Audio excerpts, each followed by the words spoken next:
Hə, qəbiliyyətli söhbət yadınızda da əvvəl var idi. Həmd olsun, cəmiyyət olaraq daha bir böyük uğur qazanmışıq. Deməli, İsmailıda bir nəfər toyda 4 nəfəri bıçaqlayıb, o bıçaqlananlardan da biri bəydir. Bu bilirsiniz nəyin nəticəsidir? O 50 manatın dərdindən, nə bilim 100 manatın, 50 manatın dərdindən hamını, hər yoldan keçəni toya çağırırıq. Və nəticə etibarilə belə hallar baş verir. Necə bu hüzur məclislərinə əl gəzdirilibsə, toy məclislərinə də bir əl gəzdirilməlidir. Qardaş, bu şadlıq sarayları tikirləri 800 nəfərlik, 1000 nəfər, bir adamın 800 nəfər əhatəsi olar.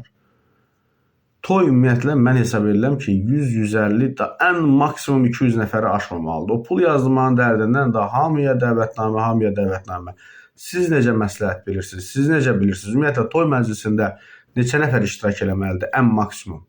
Yəni, belə halların da qarşısının alınması üçün ən lazımlı adamlar dəvət olunmalıdır. Toyda gəlib bəyi bıçaqlayan adamı, bəyi bıçaqlayacaq adamı toya çağırmaq nə dərəcədə doğrudur?